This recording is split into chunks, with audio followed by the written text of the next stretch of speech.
Junior college, IIT, JEE, NEET academy, seat guarantee programme. అన్ని మతాల దేవుళ్ళని లేక పురాణాలని మీరు ఎప్పుడు స్టడీ చేయాలన్న ఉత్సుకత మీకు కలగలేదు? స్టడీ చేయడం మామూలుగా, ఇప్పుడు నేను ఎక్స్పర్ట్ని కాదు పురాణాల్లోని, లేకపోతే బుక్స్ రాసేసి మన కల్పవృక్షం విశ్వనాథ సత్యనారాయణ గారు, I'm not an expert on that.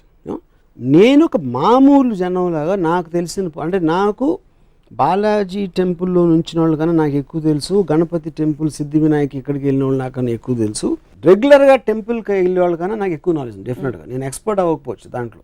So నేను మామూలు ఒక జనం ప్రతినిధిగా పురాణాల మీద నాకు వచ్చిన డౌట్ ఎక్స్ప్రెస్ చేస్తాను అంతే.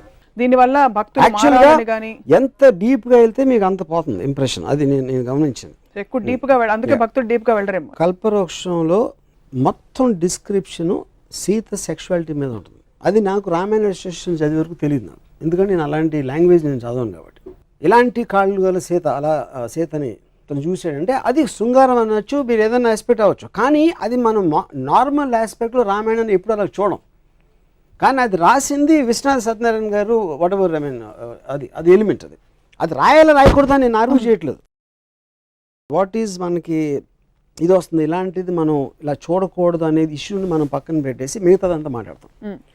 సో అప్పుడు మనం ఏంటి క్యారెక్టర్, రాముడు మహా గొప్ప రాజు, అయోధ్య ప్రజలంతా పూజించేవాడు, ఏకపత్ని వ్రతుడు, ఇది అది అని క్వాలిటీస్ అన్ని. ఆ క్వాలిటీస్తో ఉన్న వేరే వైపు మీరు యాక్చువల్గా రామాయణ ఇన్సిడెంట్లు చూస్తే దానికి దీనికి సంబంధమే ఉంది. మామూలుగా చాలా జూమ్ అవుట్ మోడ్లో ఉండే రామ్ గోపాల్ వర్మ గారు ఈ పురాణాల వరకు మాత్రం కొంచెం జూమ్ ఇన్గా చూస్తున్నారా అని ఒక డౌట్ కలుగు. జూమ్ ఇన్గా చూడాలి, ఎందుకంటే రోల్ మోడల్ కింద వచ్చినాయి పురాణ పురుషులు. అంటే సినిమా కథ కాదు, లేకపోతే మ్యాగజైన్లో వచ్చే, స్వాతి మ్యాగజైన్లో వచ్చే కథ కాదు. టోటల్గా మనం ఎవరిని ఫాలో అవ్వాలి, ఒక బెటర్మెంట్ ఆఫ్ ద సొసైటీ కానీ క్రియేట్ చేసిన రోల్ మోడల్స్ ఇలాంటి దేవుళ్ళు అందరూ. సో వాళ్ళు చేసే యాక్షన్స్ చాలా సునిశ్చితంగా I mean you have to observe it. You can't be objective and zoom out there. You have to be subjective and observe them very closely exactly the actions, because ఆ pattern అనేది వేరే follow అవ్వాలి లెక్క ప్రకారం. అంటే పురాణాలు నిజంగా జరిగాయి, ఇవి రియల్ అని అనడానికి కానీ, అంటే రియల్ అన్రియల్ అని మీరు ఎప్పుడు డిబేట్ చేయలేదు, బట్ సంకేతాలు చాలా ఉన్నాయి. పుష్పక విమానం ఇప్పుడు ఏరోప్లేన్గా ట్రాన్స్లేట్ అయింది, బహుశా అక్కడి నుంచి ఐడియాస్ వచ్చాయేమో. పుష్పక విమానం ఫస్ట్ టైము మనమే ఇన్వెంట్ చేసాం. ఎందుకు చేసాం, ఎవరో రాశారు అది. అంటే అసలు ప్లేన్ అంటే ఏంటో తెలియని ఒక ప్రపంచంలో మన పురాణాల్లో పుష్పక విమానం వచ్చి మనం ఎయిర్ ఇండియా దగ్గర ఆగిపోయాం, which is suppose to be the worst aircraft in the world according to aviation industry world బ్రాడ్లో. అంటే పుష్పక విమానం అంతా జీనియస్తో స్టార్ట్ అయ్యి ఎయిర్ ఇండియా దగ్గర ఆగిపోవడానికి కారణం ఏంటి? ఎందుకంటే ఎయిర్ ఇండియా అనేది ప్రాక్టికల్ అప్లికెన్స్, పుష్పక విమానం అనేది ఒక రచయిత ఊహ, అది లేదు అప్పుడు. సో మనం ఇన్ని సంవత్సరాలు, అంటే ఇన్ని థౌజండ్స్ ఆఫ్ ఇయర్స్ ట్రెడిషన్ ఉండి, ఆ సివిలైజేషన్స్ ఉండి, అది ఉండి, మనం అసలు ఏమి ట్రెడిషను, అసలు దాని కల్చర్ హిస్టరీ లేని అమెరికా ఎంబసీ బయట మన లైన్స్ ఉంటాయి, వాళ్ళ ఇండియన్ ఎంబసీ అనక బయట అమెరికన్ లైన్స్ ఉండవు. సో అదొక్కటే ఎందుకు అమెరికాలో పుష్పక విమానానికి 100 రెట్లు, మన బ్రహ్మాస్త్రానికి 100 రెట్లు అటామిక్ బాంబ్, హైడ్రోజన్ బాంబ్స్ వాళ్ళు కనిపెట్టారు, మనం కనిపెట్టలేదు. మనం కనిపెట్టాలనుకున్న ఊహలన్నీ మన పేపర్ మీద రాతల్లో మిగిలిపోయినాయి. వాళ్ళు చేసిన తర్వాత వాళ్ళ టెక్నాలజీ అద్దెకి తెచ్చుకునో లేకపోతే బతిమాలు తీసుకొచ్చి మన ఒకటే అరా ఉన్నాయి మన దగ్గర. సో మనం కేవలం చెప్తాం, వాళ్ళు చేస్తారు, అది డిఫరెన్స్. రాముడు, కృష్ణుడు వీళ్ళెవరూ మీకు రోల్ మోడల్స్గా, పురుషులుగా అలా కనిపించారు, ఉత్తమ పురుషులుగా? అంటే కృష్ణుడు బెటర్, కృష్ణుడు కొంచెం బెటర్, ఎందుకంటే చాలా మంది గోపికలు కొంచెం రియలిస్టిక్గా ఉంది. గోపికలు అబద్ధాలు చెప్తాడు, మ్యానిపులేట్ చేస్తారు, నేను ముందు ఆయన చూసాను నేను చూడలేదు, ఇలాంటి అట్లీస్ట్ ఎంటర్టైనింగ్ ఆస్పెక్ట్ ఉంటుంది, కొంచెం మనిషికి దగ్గరగా ఉంటాడు కృష్ణుడు బెటర్ అంటారు రాముడు కంటే. బుద్ధుడి గురించి మీ అభిప్రాయం ఏంటి? మీలాగా అంటే బేసిక్గా చాలా బలమైన అభిప్రాయాలు ఉన్న వ్యక్తి, ఐ డోంట్ వాంట్ దిస్ వ్యవస్థ, ఐఎమ్ లీవింగ్ అని వెళ్ళిపోయి. ఇప్పుడు బుద్ధుడు, నా పాయింట్, ఇప్పుడు desire is the root cause of sorrow అనేది basic one line philosophy Buddhism, అంటే most important the fundamental point అది. నేను దానికి ఎగ్జాక్ట్ ఆపోజిట్. డిజైర్ అనేది లేకపోతే బతకడమే అసలు అనవసరం. మీరు బుద్ధుడు పార్షియల్ గా ఉండి జూమ్ అవుట్ చేస్తారు. జూమ్ అవుట్ చేయట్లేదు. ఎందుకు ఆయన వైఫ్ ని వదిలేసాడు? He said I don't want the system, I don't want his attachments. నేను first time talking about philosophy. తర్వాత తను ఏం చేశాడని నాకు పెద్ద అవగాహన లేదు బుద్ధుడు అంతకుముందు ఏం చేశాడు అనేది. Dzire is the root cause of సారో. అంటే కోరిక ఉంటే కోరిక తీరినప్పుడు మనకి సారోస్ వస్తాయి, కోరిక వదిలే అని చెప్పాడు. కోరిక లేకపోతే బతకటమే అనవసరం అనేది నా philosophy. So I'm the exact opposite of Buddha. But he had a major contribution bringing in peace, message of piece, అవన్నీ మీకు కనిపించవా? I really don't know about that. So ఇప్పుడు మీరు ఈ సమకాలీన పరిస్థితుల్లో ఒక అవతార పురుషుడు, పురాణ పురుషుడు మీరు సినిమా తీయమంటే ఎవరు మీరు తీస్తారు? శకుని. I think శ్రీకృష్ణ, కృష్ణుడు I think is far better example. What do you ఎందుకంటే ఎలిమెంట్స్ ఆఫ్ శకుని ఉన్నాయి కృష్ణుడు దగ్గర, కానీ కృష్ణుడు తెలియదు ఆ విలన్ ఉంది అంటే కొంచెం నాకు అంటే ఆబ్వియస్లీ మనందరికీ కూడా కృష్ణుడు ఎన్టీఆర్ గారి నుంచి వస్తుంది కాబట్టి నాకు చాలా స్ట్రాంగ్ ఇంప్రెషన్ ఏంటి, ఎవరు ఏమి చెప్తున్నా భీముడు కోపం వస్తూ ఉంటుంది, దుర్యోధనుడు కోపం వస్తూ ఉంటుంది, ఈయన ఒక చిన్న నవ్వుతో, అది యాక్చువల్గా దేవుడు నా దృష్టిలో. ఎందుకంటే అబ్సల్యూట్లీ ఈజ్ అన్ఎమోషనల్ అబౌట్ ఎవ్రీథింగ్. శ్రీకృష్ణుడు నేను ఎప్పుడు కోపంగా చూడలేదు. శ్రీకృష్ణుడు నరికేద్దాం చంపేద్దాం, యుద్ధంలో ఆపేసి ఒక భగవద్గీత అనే ఒక చిన్న క్లాసు అర్జునుడికి ఇవ్వడం, I like that is actual only దేవుడు నాకు తెలిసినంత అబ్జర్వేషన్. మీకు ఒకవేళ బ్రహ్మ, విష్ణు, శివుడు ముగ్గురుతో అపాయింట్మెంట్ ఉంది, కానీ మీరు ice cream 16th part shoot చేస్తూ బిజీగా ఉన్నారు కాబట్టి ఒక్కళ్ళకే టైం ఇవ్వగలుగుతారు, ఎవరికి ఇస్తారు? అంటే ఇప్పుడు విష్ణు ఇస్ నాకు it's a complex thing, because ఆయన ఎత్తిన అవతారాల్లో నాకు ఎవరు కరెక్ట్ అనేది నాకు తెలియదు. So I don't want take that chance. Brahma అనేది నేను ఎప్పుడు దేవుడిగా చూడలేదు, ఎందుకంటే ఎవరు పూజించరు. బ్రహ్మకు సృష్టించడం కాకుండా వీణ వినటం తప్పిస్తే తను ఇంకేం చేస్తాడో నాకు తెలియదు. అట్లీస్ట్ నాకు ఆ నాలెడ్జ్ లేదు. శివుడు ఐ లైక్ బికాజ్ నాకు getup kind of A power, force అనేది అది ఆస్పెక్ట్. సో వాళ్ళ ముగ్గురే తీసుకుని వాళ్ళు వేసిన అవతారాలు కొంచెం పక్కన పెడితే ఐ థింక్ శివ. కాంట్రాడిక్ట్ అవుతున్నారు కాబట్టి ఐ హ్యావ్ టు ఆస్క్. ఇప్పుడు ఫర్ ఎగ్జాంపుల్ దేవుడు గురించి మాట్లాడుతున్న మన ప్రీవియస్ ఎపిసోడ్లో బ్రహ్మ తప్ప వేరే దేవుడు లేరని చెప్పారు. క్రియేటర్ నేను చెప్పింది, facilitator is different from creator. మీరు చెప్పారు బ్రహ్మని, ఈ క్రియేట్ చేసినోడు బ్రహ్మ అంటే ఓకే, నాకు బ్రహ్మ అని పిలవండి, దేవుడు అని పిలవండి, సప్న అని పిలవండి, నాకు ఏమి డిఫరెన్స్ లేదు దాంట్లో. సో ఇప్పుడు క్రియేటర్ అనే దానికి తనకి క్రియేట్ చేసిన తర్వాత నాకు తెలిసి ఏం చేయట్లేదు కాబట్టి నేను మాట్లాడడానికి ఏం లేదు అక్కడ. తర్వాత శివుడు అల్ఖైదా కంటే ఘోరంగా సొంత కొడుకు తలకాయ నరికేశాడు అన్నారు. బట్ శివుడే కలుస్తారు వెళ్ళి, ఎందుకంటే టెర్రరిస్ట్ క్రిమినల్స్ కలవడం నాకు చాలా ఇష్టం కాబట్టి మీకు శివుడు ఆ ఆస్పెక్ట్ నచ్చిందండి. ఓకే, విష్ణు మాత్రం కొంచెం కన్ఫ్యూజ్డ్ అబౌట్. బట్ ఈ ఇప్పుడు కృష్ణుడు సెపరేట్ గా తీసుకుంటే నేను కృష్ణుడిని కలుస్తాను. ఇప్పుడు పరిస్థితుల్లో మీకు పురాణాలు అంత ఇంట్రెస్ట్ కాబట్టి అల్టిమేట్ ఆఫ్ మాస్కులైన్ ఎనర్జీ శివుడు, ultimate of feminine energy Adishakti అని చెప్తుంటారు.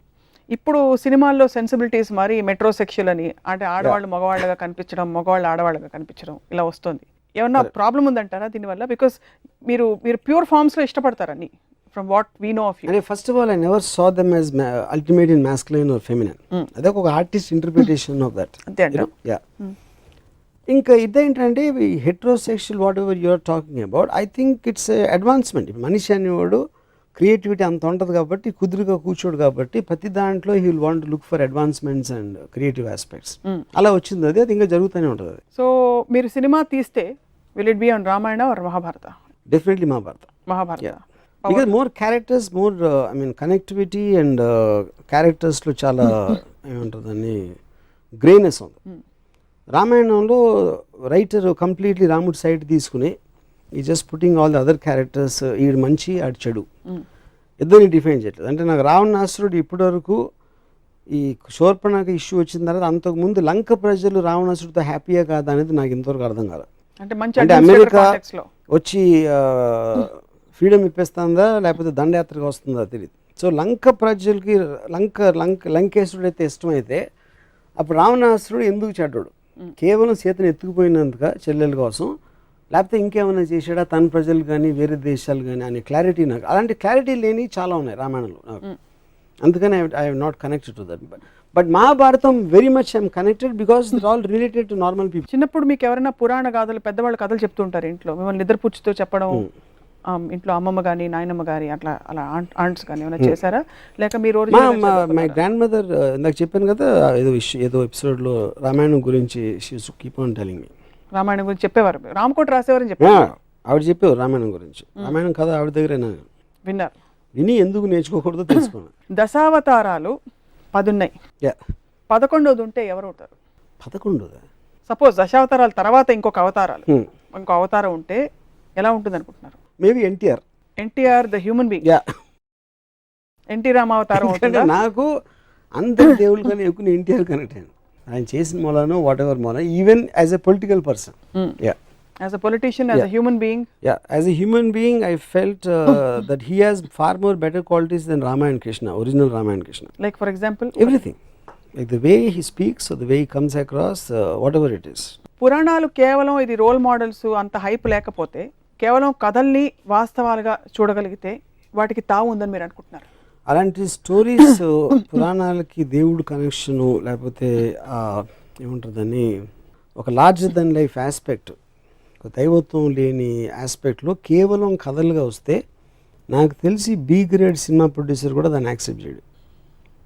అంత లాజిక్ లేని అబ్సల్యూట్ క్లారిటీ లేని కథలని. ఇప్పుడు ఫర్ ఎగ్జాంపుల్ ఎపిసోడ్ చూసిన తర్వాత విశ్వ హిందూ పరిషత్ వాళ్ళు వచ్చి మీ మీద దండయాత్రకు వచ్చి మిమ్మల్ని మీతో ఒక డిబేట్కి రెడీ అంటే మీరు రెడీయా?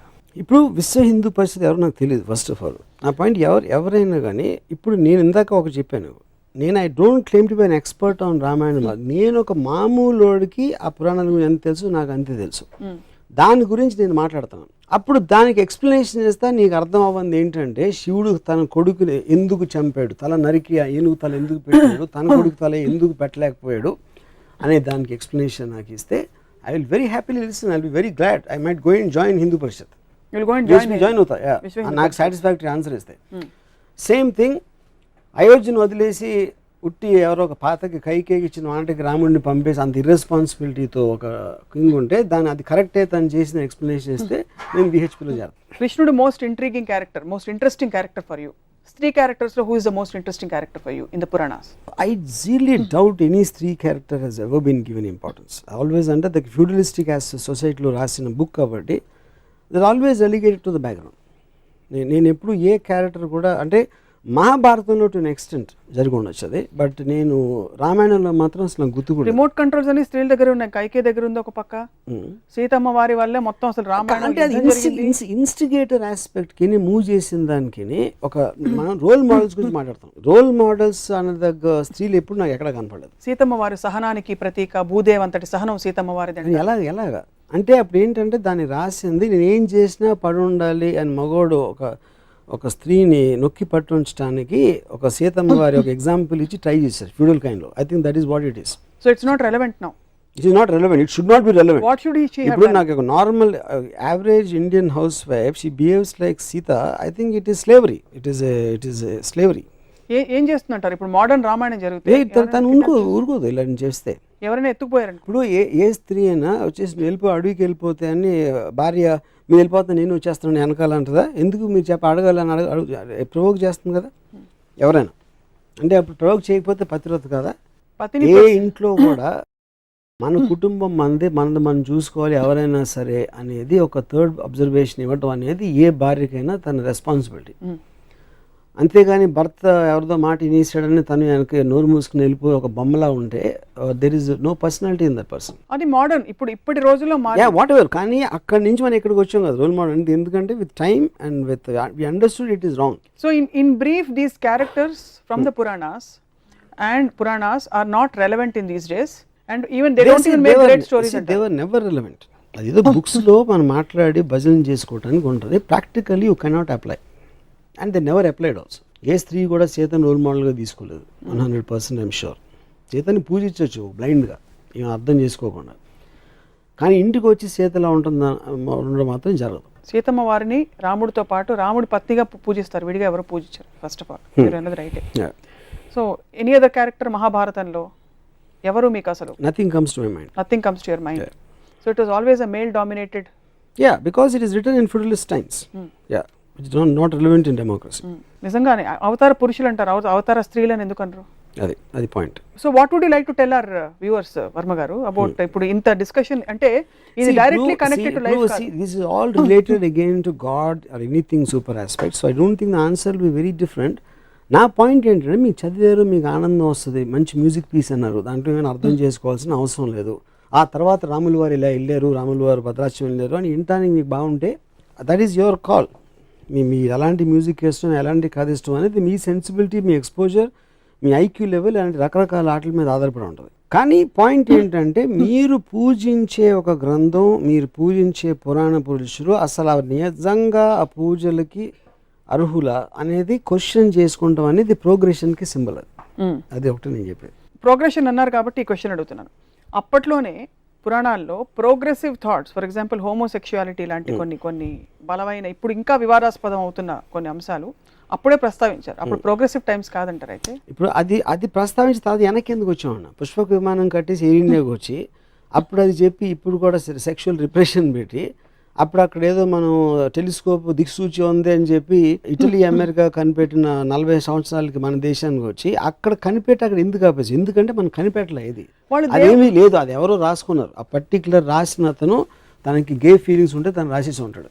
But that doesn't mean it is representative of the society, ఆ పర్టికులర్ సొసైటీకి రిప్రజెంటేటివ్ అని అనుకో. అప్పట్లో ఇద్దరు వైఫ్స్ ని లేకపోతే అలాంటి పరిస్థితులని, నలుగురు భార్యల్ని హ్యాండిల్ చేసే కెపాసిటీ క్యారెక్టర్స్కి ఉండేది. కానీ ఇప్పటి రోజుల్లో అది అన్వయించుకునే ప్రయత్నం చేస్తే సొసైటీ కేయోటిక్ అయిపోతుంది కనుక it is those aspects are not applicable except to see how beautifully in spite of all these things they coexisted అని కొంతమంది విజ్ఞులు చెప్తూ ఉంటారు. బేసిక్లీ అప్పట్లో ఎక్కువ ఉండేది హారెమ్స్ అనేది, వందల ఆడవాళ్ళు మెయింటైన్ చేసేది పురాణాల్లో ఉండేది.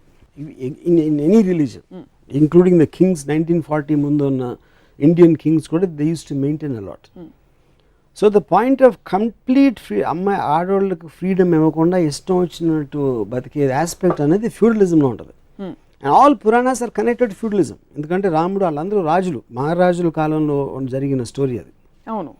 సో ఆ ఆస్పెక్ట్లో మీరు ఇందాక చెప్పిన దానికి రెలవెన్స్ ఉండదు. అది ఇప్పుడు దాంట్లో ఏంటి, మీరు ఒక లిబరల్ సోషల్ ఒక కాంప్లెక్స్ ఆస్పెక్ట్ ఆఫ్ డెమోక్రసీ సొసైటీలో ఉన్నప్పుడు ఇద్దరు భార్యలకి మల్టిపుల్ వైఫ్స్కి ఫ్యూడలిస్ట్ కాలంలో ఉండేదానికి ఫండమెంటల్ తేడా ఉంది. ఎందుకంటే అక్కడ రిప్రెషన్ ఎక్కువ ఉంటుంది. ఇప్పుడు రిప్రెషన్ ఉండడానికి ఛాన్స్ లేదు. ఎందుకంటే ఒక అమ్మాయికి తన భర్త నచ్చకపోతే she can walk out, she can ask the help of the law or society or she can stand on our own feet. అంత ఫ్రీడమ్ వచ్చినప్పుడు పురాణాలు హ్యావ్ నో రిలవెన్స్. ఒక చిన్న క్వశ్చన్ నేను మిమ్మల్ని అడుగుతాను, మీరు అడుగుతున్నారు కాబట్టి చాలా ప్రశ్నలు పురాణాల గురించి. I would like to ask you, గుళ్ళు కట్టించినప్పుడు కూడా రాముడు అవతారం, కృష్ణుడు అవతారం, నరసింహ అవతారాన్ని కూడా కట్టించారు గుడి. పరశురామ అవతారానికి లేదు. ఫస్ట్ వచ్చిన మత్స్య, కూర్మ, వరాహ అవతారాలు ఉన్నాయి. వాళ్ళ గుళ్ళు ఎందుకు లేవంటారు? ఇప్పుడు గుళ్ళు కట్టడం అనేది బేసిక్గా అంటే ఆల్వేస్ మనకు ఒక హ్యూమన్ బీయింగ్ ఆస్పెక్ట్ ఉండదు దాంట్లో, ఏదో చేస్తారు అని. అప్పుడు ఎందుకంటే చేపని ఏం చేసినా చేప ఏదో ఈదుతుంది, ఈదటం కానీ ఇంకేం చేస్తుందో తెలియదు మనకి. వరాహం అంటే ఇప్పుడు నేను లోకలైజ్ లాంగ్వేజ్లో పందు ఏదో వడవర్, ఐ మీన్. సో ఒక యానిమల్ ఆస్పెక్టు, ఒక చేప, ఒక స్నేకు, సర్పావతి, ఇవన్నీ కూడా you don't know where else to take it. కానీ అంటే మన కార్టూన్స్ లాగా ఒక హ్యూమన్ ఆస్పెక్ట్ ఇచ్చేస్తే కార్టూన్కి మీ కనెక్టివిటీ ఎక్కువ ఉంటుంది. సో హ్యూమన్ అవతారాలన్నీ కూడా శ్రీకృష్ణుడు అవతారానికి మత్స్య అవతారం చేప, శ్రీకృష్ణుడు అంటే మనిషి.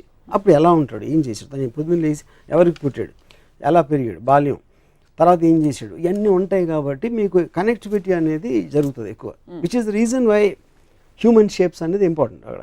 సో హ్యూమన్ షేప్స్ లేని అవతారాలకు అందుకే గుళ్ళు లేవు. That's the main issue. మీకు చాలా భయంకరమైన నాలెడ్జ్ ఉంది పురాణాల మీద. ఉంది కాబట్టి ఈరోజు మీ అభిప్రాయాన్ని మాతో పంచుకున్నారు. టీవీ ఛానల్ తరఫున, బహుశా మీ తరఫున కూడా ఇది ఎవరిని నొప్పించడానికి ఉద్దేశించిన కార్యక్రమం కానే కాదు. కేవలం ప్రజాస్వామ్యంలో స్వేచ్ఛగా మీరు వ్యక్తపరిచే, రామ్ గోపాల్ వర్మ గారు వ్యక్తపరిచే కొన్ని అభిప్రాయాలు, ప్రశ్నలు, బహుశా ఎవరికైనా సమాధానాలు ఉంటే గనక తప్పకుండా మమ్మల్ని మీరు కాంటాక్ట్ చేయవచ్చును. వర్మ గారికి మేము ఈ సమాధానాలు తెలియపరుస్తాం. ఏమంటారు రాము గారు? నేను మీరు చెప్పింది అదే, నేను నొప్పించడానికి నా ఇంటెన్షన్ కాదు. కానీ మీరు బిలీవ్ చేస్తుంది, మీరు ఎప్పుడన్నా ఆలోచించారా? నేను ఆలోచించిన దానికి నాకు సమాధానం లేదు. మీ దగ్గర సమాధానం ఉంటే I will be very happy to hear. And మీరు అప్పుడు వేసిన క్వశ్చన్స్కి నేను ఆన్సర్ చెప్పడానికి ఇక్కడ ఉంటాను.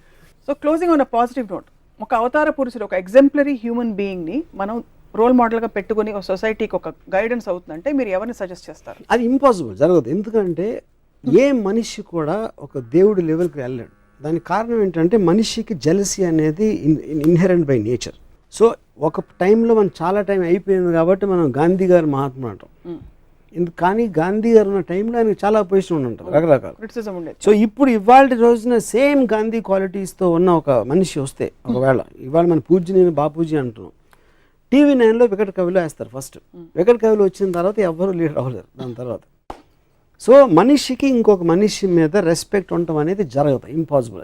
ఫేజెస్లో షార్ట్ పీరియడ్స్ జరుగుతుంది. మరి అందుకని గురువులు అంటే అది రిలీజన్ కనెక్టెడ్. దేవుడు మనిషి కాబట్టి సస్టైన్ అవుతారు. ఎప్పటి వరకు స్కాండల్ వచ్చే వరకు. నిత్యానంద స్వామి కన్నడ భాషలు చూసాడు, లేకపోతే ఆసారాం బాబు ఎక్కడో వెళ్ళి అలాంటి ఒక హ్యూమన్ థింగ్ చేసినంత వరకు వాళ్ళ దృష్టిలో దైవం తర్వాత వాళ్ళే, లేకపోతే వాళ్ళు కూడా దేవుళ్ళే. సో దేవుడు అనేది పురాణ పురుషుడు అనేది దానికి ఇంపార్టెంట్. ఎందుకంటే మీకు ఒక లార్జర్ దెన్ లైఫ్ ఒక రోల్ మోడల్ అవసరం. అండ్ అది మనమే సృష్టించుకుంటున్నాం. దేవుడు సృష్టించాడు, మనం సృష్టిస్తున్నాం దేవుడిని మన అవసరం కోసం. Although it's not relevant to the discussion we had. పురాణాలు జరిగాయని మీరు నమ్ముతున్నారా? నేను నమ్మను. ఎందుకంటే అంత లాజిక్ లేనిది రేషనల్గా జరగడం కష్టం, ఇంపాసిబుల్ అది. ఎందుకంటే నేను వాళ్ళు రాసిన పురాణం బట్టి చెప్తున్నా. ఎన్ని సంకేతాలు ఉన్నా, శ్రీలంక బ్రిడ్జ్ కనిపించినా, ఇంకోటి కనిపించినా, శ్రీలంక బ్రిడ్జ్ మనం చెప్తున్నాం. మన ఇండియాలో ఏంటంటే ఏది కనిపించినా నాదే అని చెప్తాం. పైన రామజన్మభూమి అది ఇది అని కొట్టుకుంటున్నారు. అదే చెప్తారు, ఎవరు చెప్తున్నారు? నా పాయింట్ చెప్తున్నారు. ఇందాక చెప్పాను కదా, పుష్పక విమానం కనిపెట్టాం, అక్కడ ఎక్కడికి వెళ్ళిపోయింది, వచ్చిన తర్వాత ఎందుకు వెళ్ళిపోయింది అనేది నా ప్రశ్న. So you don't even believe. మీరు త్రేతాయుగంలోనో ద్వాపరయుగంలో ఎక్కడో పుష్పక విమానం ఒకవేళ తయారు చేసి ఉంటే అది ఉండలేదు, ఏమైపోయింది, ఆ థాట్ ఎక్కడికి వెళ్ళిపోయింది? ఒకటి, పెట్రోల్ లేకుండా నడిచేది అది. కానీ ఎందుకు వెళ్ళిపోయింది, ఎక్కడికి వెళ్ళిపోయింది అది? అప్పుడు మళ్ళీ రైట్ బ్రదర్స్ 1910లో ప్లేన్ చేసిన తర్వాత మనం 1940లో అడుక్కుని ఒక చిన్న ప్లేన్ తెచ్చుకున్నాం. పుష్పక విమానం తెలివి మనకి అన్ని వేల సంవత్సరాల క్రితం ఉంటే మధ్యలో ఎక్కడికి వెళ్ళిపోయిందో తెలివి అంటున్నా. కల్కి అవతారం అయిపోయిందంటారా, ఉందంటారా, ఇంకా వెయిట్ చేస్తారా మీరేమన్నా? అంటే నేను కల్కి వచ్చే టైంకి నేను అసలు అవతల గురించి పట్టించుకోవడం మానేశాను. So I don't have any knowledge about that. బహుశా చెప్పలేము, మన మధ్యలో ఎక్కడైనా మన మనుషుల్లో దాగి ఉన్నాం. ఉండొచ్చు, నేనే అవ్వచ్చు, మీరే అవ్వచ్చు. అవతార పురుషుడు రామ్ గోపాల్ వర్మ గారు. పురాణాలు నిజంగా అసలు క్షీరసాగర మథనంలాగా నా బ్రెయిన్ అంతా మదించబడినట్టు నేనే కాదు, ప్రేక్షకులు కూడా చాలా మంది ఫీల్ అవుతూ ఉండొచ్చు. ఎందుకంటే ఆలోచించవలసిన విషయాలు చాలా ఉన్నాయి. But will come back to you with some answers. Thank you very much. I will love it. పెద్దలతో మాట్లాడి వారి సమాధానాల్ని మీ దాకా చేరవేస్తాం. వాటికి మీరు కౌంటర్ క్వశ్చన్స్ ఏమైనా ఉంటే చెప్పండి వీలైతే అతి త్వరలో. Thank you very much Varma గారు, పురాణాల గురించి మాట్లాడేందుకు. ఇది అవతార పురుషుడు రామ్ గోపాల్ వర్మ గారితో పురాణాలపై ఆయన వ్యాఖ్యానం. మరొక రసవత్తర అంశంపై ఇలాగే రామోయిజం కొనసాగుతుంది. Stay tuned.